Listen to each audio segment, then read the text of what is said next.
Welcome to Splines. I'm Dominik and we're here in the beautiful Mathematikon in Heidelberg. And I know, you think the title is clickbait. How on earth could that not be the second derivative?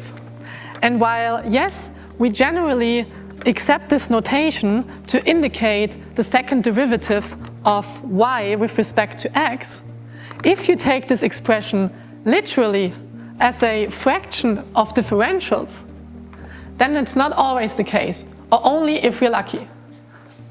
So welcome to not the second derivative. And we will see later that in fact we're missing a term that evaluates to 0 if we're lucky, but not in the general case.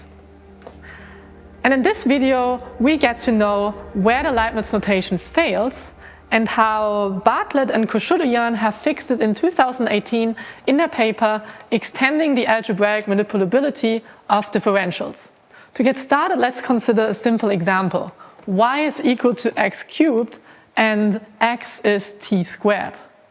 And now my question is, what is the first derivative of y with respect to t, given that t is our independent variable here? And well, it's fairly easy to do if you remark that y is just t to the power of 6, and therefore the first derivative is 6 times t to the power of 5. And now we can arrive at the same result using the well-known chain rule. So for the chain rule, we get two factors, one that evaluates to 3x squared and the other to 2t. And now by plugging in a definition of x, we find 6t to the power of 5 again. So that's the same result. That's pretty nice. It just confirms that the chain rule works. So here in the Leibniz notation, the derivative is written as a fraction of differentials, which might inspire you to treat differentials as if they were real numbers. For example, here what we can do is cross out the dx to arrive at the left-hand side of the equation. I mean, what could go wrong? We do this all the time in physics classes at university even. But this is only for the first derivative. Now let's see what happens for the second derivative. You can see it here. It's 30t to the power of 4. And let's see if we can get to the same result by using a naive chain rule that we construct now. So we start with this expression, and let's recall quickly the notation for differentials. So we have dx, which is the differential operator d applied to x. Then we have d squared x, which is just d applied twice to x. And we have dx squared, which is just dx in parentheses squared. And with this in mind, what we can do is introduce an additional dx squared term in our naive chain rule formula, which then crosses out. So at the end, what we can do is that dx over dt, we can write that in parentheses, square that. So it's the first derivative of x with respect to t squared. And then what we get as factors are 6x and 2t squared. And plugging in x again, we find 24t to the power of 4. What's 24? Like, it's not 30. Where did the missing 6t to the power of 4 go? It seems that something is broken and that we cannot just treat the Leibniz notation in a literal sense as a fraction. But that might come as a surprise given how well it worked for the first derivative. So let's push this a little further and find out if we can fix the problem. But first we want to understand what went wrong in our calculation. Let's see which steps we have to perform to get to the correct second derivative. We start with y and then apply the differential operator to get to dy, and finally divide by dx to arrive at the first derivative. Now, to get to the second derivative, we do the same steps again, so we apply the differential operator and divide by dx.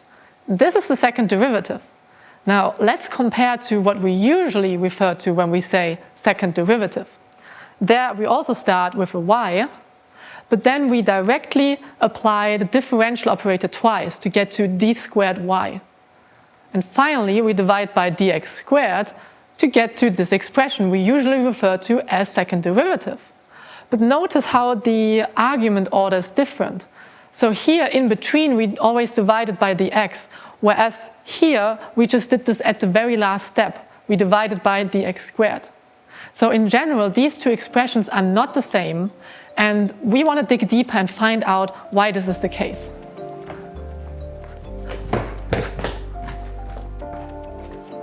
And where do we dig? Well, let's get back to the basics and evaluate some differentials. So given we have a function y given by f of x, and dy is then, so the differential applied to y is then f prime of x dx. So now when we want to go to the second derivative, what we find is the differential applied twice to y is just d of dy, and d of dy is d of f prime of x dx. Now at this point we need the product rule because we have two factors.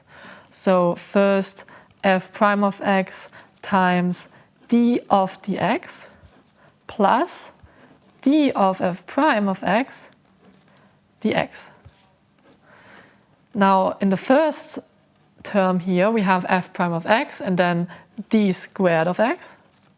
And in the second term, d of f prime of x, that's just f prime prime dx. And then we have the dx from here. And then finally, we can put this together. So we get f prime prime of x dx squared. And by the way, we use the product rule here. And during the 17th century, there was a whole dispute over priority issues. That is, who invented this new infinitesimal calculus first, Newton or Leibniz? And while both of them initially seemed fine that they had arrived independently at this new calculus, at the end of the controversy, or rather at its peak, they accused each other of plagiarism. And Sestri wrote a nice analysis about this. One of the reasons why the dispute assumed such alarming proportions was because of the prevailing 17th century conventions about priority and attitude towards plagiarism. Today, we consider the criterion of printed publication to confer on the author credit for the published work. However, in the 17th century, correspondence and even disclosure in front of reliable witnesses of private manuscripts had considerable weight. The work need not necessarily have been published. As a result, such private correspondence led to personal claims which could never have been made if the communication in the first place had been made public. But now let's go to the sources, and here's the Nova Methodus pro maximis e minimis, so a new method for maxima and minima, published in the Acta Eruditorum in 1684 by Leibniz. And Bernoulli, he wrote about this paper: by pure chance, my brother and I ran into a short essay by Mr. Leibniz, where in barely 5 or 6 pages he sketched a very vague idea of differential calculus, which was more an enigma than an explanation. However, this was sufficient for us to grasp the entire secret in a few days. Evidence of this is found in our later publications on infinitesimals. So yeah, quite bragging about themselves for understanding this paper. Yeah, and despite this containing several typographic errors here and being hard to understand, it's still one of the first occurrences of infinitesimal calculus. And we also see the product rule here without proof, but here it's written d of xv equals x dv plus v dx. The product rule that we make use of in these days without even worrying about it or where it comes from. Okay, but enough about this, back to our formula. Because what we can do now is, here in our expression, isolate the f prime prime. So what we'll see is f prime prime of x. If I put everything on the other side, we get d squared y, and then I divide by dx squared, this factor here, I get d squared y over dx squared minus f prime of x d squared x over dx squared. And as you can see, the second derivative here on the left-hand side is actually the expression we know, but then minus some additional term. And if we want to evaluate what our expression that we're used to evaluates to, we can write this on one side, and well, then we get this: f prime prime of x plus f prime d squared x over dx squared. And now, given this formula, let's evaluate what comes out. So f prime prime of x, well, given that y was x cubed and x was t squared, we find f prime prime of x to be 6x, and then f prime is 3x squared. And now onto these two terms. So we have d squared x and dx squared. dx, that's 2t dt. So with this we find that dx squared is 4t squared dt squared. And then for d squared x, that's the differential of dx, we find the differential of 2t dt. So again, we need the product rule. So we get 2t d squared t plus 2 dt squared. And now this d squared t is 0 because we said t is our independent variable. So t itself doesn't have any curvature, and d squared t is therefore 0. Now plugging this back into our fraction here, we get 2 dt squared over 4t squared dt squared. And then let's plug in our definition of x, which is t squared, plus 3t to the power 4 times 1 over, so these factors here, they cancel each other out, and we're left with 2t squared. And thus, finally, 6 plus 3 halves, that's 15 over 2t squared. Wait a second. Remember the stairs and how it didn't work out? This time it will. Do not go gentle into that good night. Rage, rage against the dying of the light. See, we had the 6x here.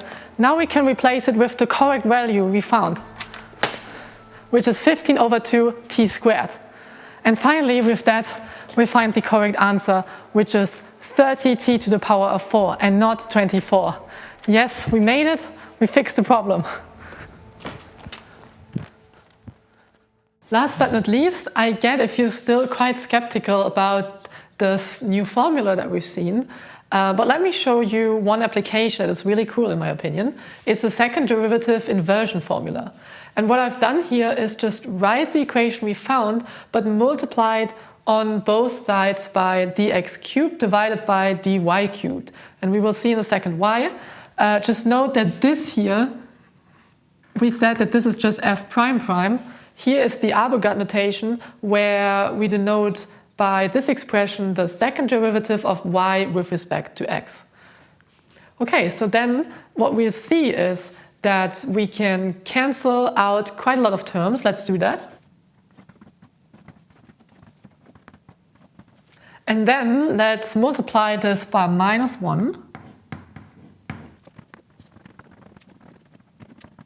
And now what you can see is, look, that's just the same formula that we have derived, but with x and y swapped. So this here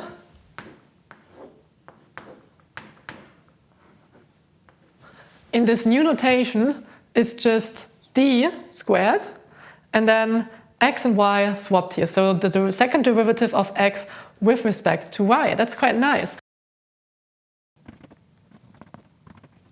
What we have just shown is that if you want to swap the variables here, what you can do is just take the second derivative and then multiply by 1 over the first derivative and then to the power of 3. And you can, this last step, this is just because this first derivative is, this is just dy over dx. And here you can see we have dx over dy. So quite a nice formula. And let's plug it now into our example where we had y as x cubed and x as t squared. So the first derivative of y with respect to x is 3x squared. The second derivative is 6x. And now if we plug that in, what we find is minus 6x times 1 over 3x squared to the power of 3, which is minus 2 over 9x to the minus fifth. And now let's check if that's really the case. So we can just invert that directly here, because in this case it's just an easy formula. So x is y to the power of 1/3, and then x prime is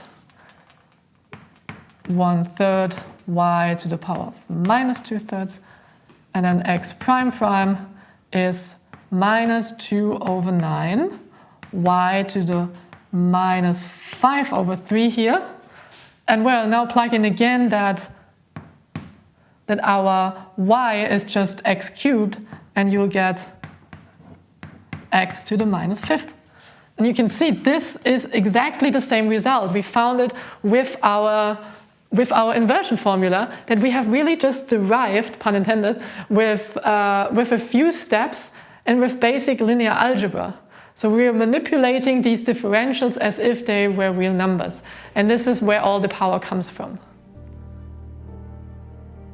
Finally, after all we have seen, let's come back to the title again and answer the question, is this really the second derivative? And given our formula that we have derived, we can do that and say it's only when x is the independent variable, because then d squared x is 0, and thus this term here vanishes. And then our expression reduces to the part we are already familiar with. So yes, to be fair, the title of this video was a little bit clickbaity. And to make it factually correct, one would have to add an always here. So not always a second derivative, only for x being the independent variable. And that's it. If you enjoyed this video, the link to the paper is in the video description. And last but not least, as you can imagine, projects like these are quite hard to pull off, and they were only possible with all the help of my friends I had. So a big shout out to them.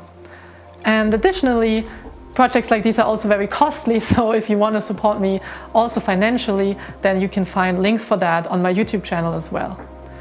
With that being said, thank you very much for listening, for tuning in, and see you next time. Have fun with math. Bye.